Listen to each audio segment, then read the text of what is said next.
आज हम एक पावरफुल स्टोरी पढ़ेंगे, पावर ऑफ साइलेंस। और स्टोरी के थ्रू आप अपनी vocabulary, idioms and phrases, comprehension, reading skills ये सब एनहेंस कर सकते हो। और आपके लिए एक नया सेगमेंट भी ऐड किया हुआ है। जब आप वोकेबुलरी इन कॉन्टेक्स्ट समझ जाओगे तो किस तरीके से उसको डेली कॉन्वर्सेशन में भी यूज कर सकते हो। आज से ही आप 5-6 फ्रेजेस तो अपनी कॉन्वर्सेशन में यूज कर सकते हो। इतने अच्छे से आपको समझ में आ जाएगी। पूरा वीडियो देखिएगा। Silence is one of the great arts of conversation. बहुत पावरफुल बात कही गई है। देखिए, चुप्पी जो होती है, चुप रहना।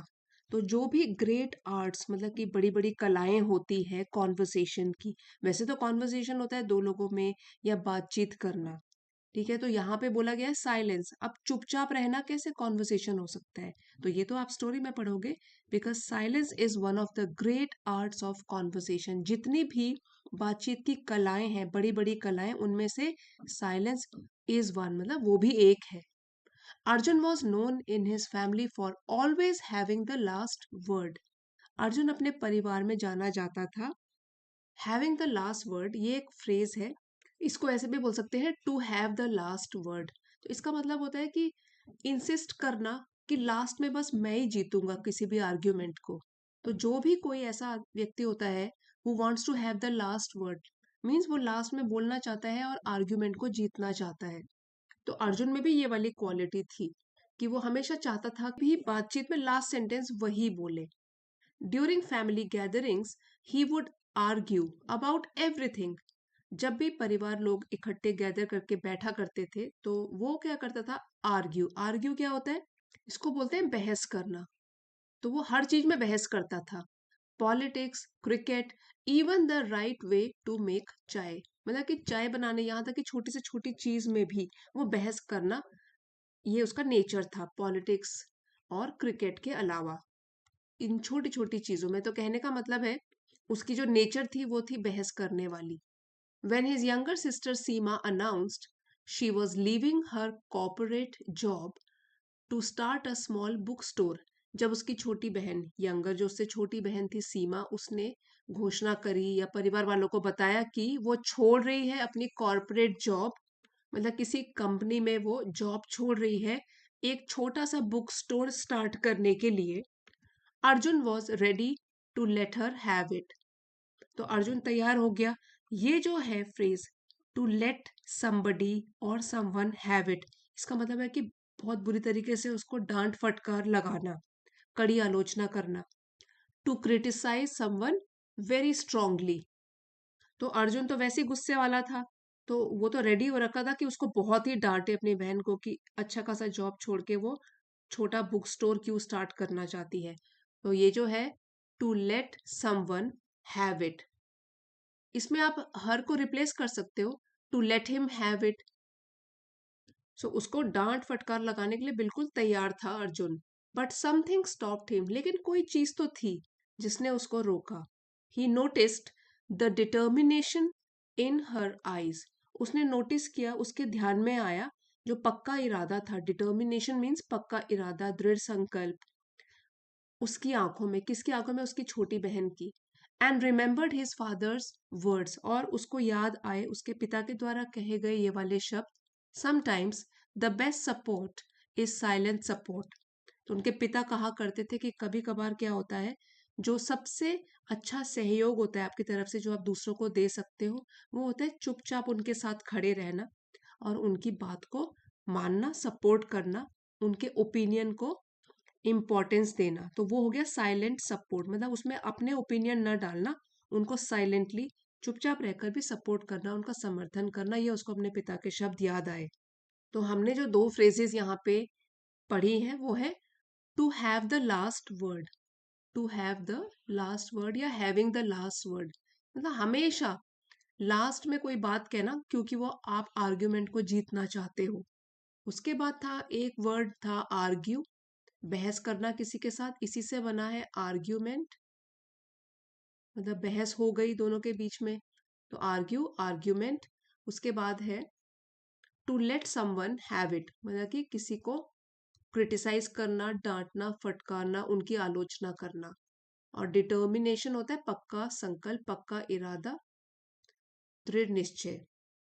For the next 6 months, while other relatives chipped in chipped in with advice and criticism, फिर कॉमा है तो इतना समझते हैं पहले।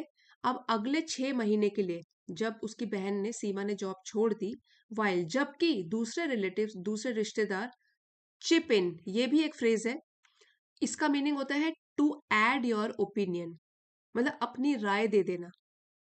इसके और भी मीनिंग होते हैं जैसे कि किसी की हेल्प करना, मदद करना, लेकिन यहाँ पे क्या है, चिप्ड इन मीन्स अपनी राय देना।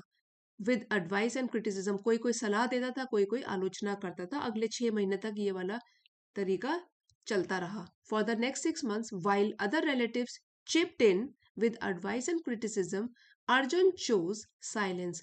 अर्जुन ने चुना, चूज का वर्ब सेकंड फॉर्म है चोज। अर्जुन ने क्या चुना, चुप रहना, मतलब उनकी एडवाइस चाहे दें वो चाहे क्रिटिसाइज करें, वो कुछ नहीं बोलता था, वो चुप रहता था, साइलेंटली अपनी बहन को सपोर्ट करता था। Instead of judging he decided to be there for Seema. जज करने के बजाय, जज मतलब आंकना कि उसका बिजनेस कैसा चल रहा है, तो वो कुछ नहीं बोला, साइलेंटली उसको सपोर्ट करता रहा। जज करने के बजाय ही डिसाइडेड, उसने फैसला किया टू बी देयर फॉर सीमा।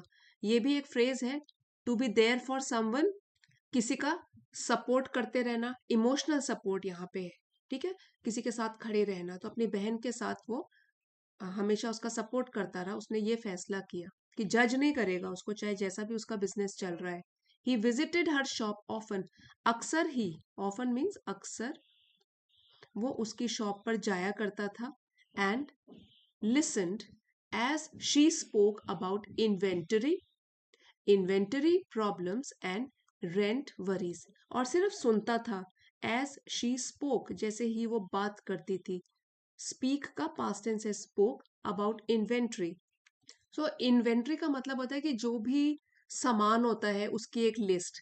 तो आप ऐसे बोल सकते हो, इन्वेंट्री का मतलब है कि एक डिटेल्ड लिस्ट, ठीक है। तो इसके बारे में वो जब उसके साथ बात करती थी कि इससे रिलेटेड जो भी प्रॉब्लम्स का उसको सामना करना पड़ रहा है इन्वेंट्री से रिलेटेड, ठीक है, डिटेल्ड लिस्ट, जैसे कि फर्नीचर हो गया, बुक्स हो गई, ये सब उसकी इन्वेंट्री, जो भी दुकान में सामान है। एंड रेंट वरीज, रेंट होता है किराया, उसको लेकर जो भी उसकी चिंताएं थी, क्योंकि उसको जहां उसने बुक स्टोर किराए पर लिया था उसके बारे में भी वो चिंतित थी। तो इसके बारे में अपने भाई से बात करती थी और वो चुपचाप सुनता था, साइलेंटली उसका सिर्फ सपोर्ट करता था। His silence created a safe space where Seema could think clearly without fear of judgment. तो जो अपने भाई का उसको सपोर्ट मिला, साइलेंटली जो सपोर्ट कर रहा था, उसने बनाई एक स्पेस जो कि सेफ थी, मतलब एक सुरक्षित सा माहौल उसके लिए बना दिया जिसमें वो सेफ फील कर रही थी, कोई तो मेरे साथ खड़ा है। Where Seema could think clearly, और ऐसी स्पेस जहां पे सीमा सोच सकती थी बिल्कुल स्पष्ट तरीके से उसको आगे प्रॉब्लम्स को कैसे सॉल्व करना है, विदाउट फियर ऑफ जजमेंट, कि उसका भाई उसको कभी भी जज नहीं करेगा, उसकी आलोचना नहीं करेगा, उसमें कुछ नुक्स नहीं निकालेगा। तो जब फियर ऑफ जजमेंट हमारे सामने नहीं होता तो हम बिल्कुल पॉजिटिवली बिहेव करते हैं, ना किसी के सामने दिखावा करते हैं, क्योंकि हमको आगे वाला कोई आंक नहीं रहा होता है। तो सीमा could think clearly without fear of judgment. Slowly the bookstore started thriving. So धीरे धीरे यही बुक स्टोर फलने फूलने लगा, थ्राइव करने लगा, पनपने लगा, आगे बढ़ने लगा। Customers loved the warmth of the place, और जो भी कस्टमर्स ग्राहक आते थे उनको अच्छा लगता था उस जगह का एक जो माहौल है। वार्मथ हो गया पॉजिटिव, और वेलकमिंग, वेलकमिंग मतलब कि वो लोग वहां पे वेलकम फील करते थे। The business grew through word of mouth, और जो उसका व्यापार था, ये बिजनेस था, वो और आगे बढ़ा। ग्रो का पास्ट टेंस हो गया ग्रू। किस तरीके से, वर्ड ऑफ माउथ, ये भी एक फ्रेज है। सो इसका मतलब होता है जैसे कि कई लोग अपनी नए बिजनेस या कोई भी एडवर्टाइज करते हैं, अपनी चीजों को प्रचार करते हैं, लेकिन वर्ड ऑफ माउथ एक तरीके का है information spread by people talking, मतलब मुंह जुबानी प्रचार। एक ने एक को बताया, उसने 10 लोगों को और बताया, इसको बोलते हैं वर्ड ऑफ माउथ। मीन्स आपने कोई भी चीज को एडवर्टाइज नहीं किया, लोगों ने एक्सपीरियंस किया और अच्छी बातें फिर आगे फैलाई, तो इसको बोलते हैं word of mouth. Customers loved the warmth of the place and business grew through word of mouth. At the 1 year celebration, अब जब 1 साल भी हो गया और उस दिन जब ये सेलिब्रेट किया गया, उसकी एनिवर्सरी 1 ईयर वाली, सीमा थैंक्ड अर्जुन, सीमा ने अपने भाई को थैंक यू बोला. He realised he had learn something deeply valuable. अब हमने जो शुरू में पढ़ा था अर्जुन किस नेचर का था, लेकिन अब अपनी बहन को अप्स एंड डाउन्स उसके देखकर, अप्स एंड डाउन्स, उतराव चढ़ाव जो पूरे 1 साल में आए थे, उसने ये महसूस किया. ही had learn something deeply valuable, एक बहुत ही महत्वपूर्ण चीज उसने सीख ली है इतने समय में. और वो क्या था? That sometimes trust and belief are expressed most powerfully through silence. कि कभी कभार ट्रस्ट, विश्वास, सो ट्रस्ट को हम बोल सकते हैं विश्वास, ठीक है, और बिलीफ हो जाता है भरोसा, आस्था, ठीक है, आस्था. की कभी कभी ट्रस्ट और बिलीफ जो है वो सबसे पावरफुल ढंग से एक्सप्रेस की जाती है, व्यक्त की जाती है साइलेंस के द्वारा. मतलब कि चुपचाप रहकर भी कभी आप चुपचाप रहकर किसी का भी सपोर्ट कर सकते हो, उनको जज न करके और नेगेटिव चीजें न कहकर, उनके साथ खड़े होकर, टू बी विद देम, आप सबसे पावरफुल तरीके से उनको सपोर्ट कर सकते हो. The quieter you become the more you can hear. जितना आप चुप रहते हो उतना ही ज्यादा आप सुन सकते हो. सो इस लाइन का सिंपल मीनिंग ये हो गया कि जब हम कम बोलते हैं, ठीक है, और ज्यादा ध्यान से सुनते हैं, the more you can hear, ज्यादा ध्यान से सुनते हैं, तब हमें ज्यादा चीजें समझ आती हैं. और जब हम हमेशा बोलते ही रहते हैं, सिर्फ रिप्लाई देने या रिएक्ट करने में लगे रहते हैं, तब हम सिर्फ अपनी आवाज सुनते हैं. और लेकिन जब हम शांत होते हैं, मन से भी और बोलने में भी शांत, दोनों तरीके से, तो हम दूसरों की बातें, उनके इमोशंस, सिचुएशंस की रियलिटी, इन सब चीजों को अच्छी तरीके से समझ पाते हैं. The quieter you become the more you can hear. तो पूरी स्टोरी में जो आपने ये चुप रहना, मतलब द पावर ऑफ साइलेंस, ये पढ़ा, तो इसका मतलब ये है कि सिर्फ चुप रहना नहीं है, बल्कि ये है कि इनर साइलेंस डेवलप करना, इनर साइलेंस. सो जब हम अपनी ईगो, गुस्सा, फियर, ओवर थिंकिंग, इस सभी चीजों को शांत कर देते हैं, तो हम लाइफ के जो भी सटल सिग्नल्स होते हैं, छिपे हुए सिग्नल्स, जैसे कि अपनी इंट्यूशन, सच्चाई और सच्चाई की आवाज, तो साइलेंस होती है वो जो हमको रिएक्ट करने के बजाय रिस्पॉन्ड करना सिखाती है. सो इसीलिए जो भी कभी कभी लाइंस हम पढ़ते हैं, इसका मतलब ये नहीं है कि आप सिर्फ लिटरल मीनिंग समझ लो, बस वही हो गया. You have to understand between the lines. एक ये भी फ्रेज होती है, रीड बिटवीन द लाइंस, ठीक है, रीडिंग बिटवीन द लाइंस. इस फ्रेज का मतलब होता है कि जो डायरेक्टली नहीं बोला गया उसका मतलब समझना, यानी सिर्फ वर्ड्स नहीं, बल्कि उसकी टोन, सिचुएशन, कॉन्टेक्स्ट, इस पर ध्यान देना. फ्रेंड्स, इसी लेसन का पीडीएफ आपको चैनल की एलीट मेंबरशिप को ज्वाइन करके मिल जाएगा. अगर आप चाहते हो, लेवल 2 की मेंबरशिप है, इसको आप ज्वाइन कर सकते हो. आप देखिए, वोकेबलरी रिवाइज करेंगे और अगर आप इसको ध्यान से समझोगे, जो कि हमने ऑलरेडी समझ लिया है, तो आज ही से आप कम से कम 5 फ्रेजेस और 6 फ्रेजेस यूज करना शुरू कर सकते हो. तो देखिए, हमने किया था ना ये वाला, चिप इन या चिप्ड इन. तो इसका मतलब है कि जैसे अपनी राय देना, और दूसरा मतलब है मदद करना. जैसे कि जैसे सभी लोग एक प्लान पर बातें कर रहे हैं, तो मैंने भी अपनी राय जोड़ दी उसमें. जैसे कि when everyone was discussing the plan, I also chipped in with my suggestion. So chip इन मतलब मैंने भी अपनी राय दे दी उसमें. और इसको नेगेटिव तरीके से भी यूज कर सकते हैं, जैसे कि मैं बहस नहीं करना चाहता, लेकिन एक बात साफ करने के लिए मैंने बीच में बोला. I don't want to argue. Argue word भी हमने पढ़ा था कि बहस तो नहीं करना चाहता था, लेकिन सिर्फ क्लैरिफाई करने के लिए, एक स्पष्ट पॉइंट को क्लियर करने के लिए मैंने चिप इन किया, अपनी राय दी. और हम सबने फेयरवेल गिफ्ट के लिए थोड़ा थोड़ा पैसा दिया. एक है चिप इन, क्या है? मदद करना. आपको बताया था ना, दो मीनिंग है. तो जैसे कि जब फेयरवेल पार्टी थी, उसके लिए हम सभी ने गिफ्ट लेने के लिए थोड़ा थोड़ा मनी चिप इन किया, कंट्रीब्यूट किया, हेल्प करी. तो आप भी इस फ्रेज को चिप इन को यूज करना शुरू कर सकते हो आज ही से। और सेंटेंस लिखकर भी अभी के अभी एक सेंटेंस बनाओ तो प्रैक्टिस भी हो जाएगी। सेकेंड फ्रेज है having the last word. Very important. इसका मतलब है कि जैसे बहस में आखिरी में बात करना या जीतने की जिद करना। जैसे कि सेंटेंस है, वो छोटी छोटी बातों में भी आखिरी बात कहना चाहता है। He always wants to have the last word even in small arguments. छोटी बहस भी हो रही हो, उसको भी जीतना चाहता है, लास्ट में खुद ही सेंटेंस जो भी आर्ग्यूमेंट है खत्म करता है क्योंकि वो जीतना चाहता है। अब मैंने जवाब देना बंद कर दिया क्योंकि सिर्फ आखिरी बात कहने के लिए मैं लड़ना नहीं चाहता था। ये उसका नेगेटिव तरीके से कैसे यूज कर सकते हो? I stop responding because I don't want to fight, just to have the last word.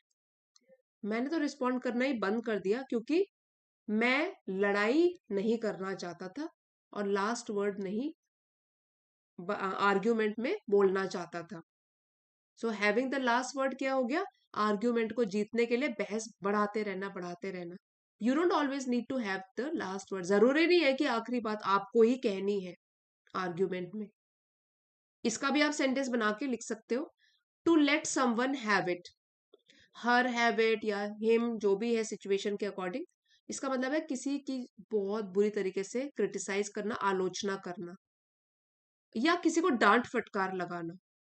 मैं बहुत गुस्से में था और उसे खूब सुनाने वाला था लेकिन मैं शांत रहा।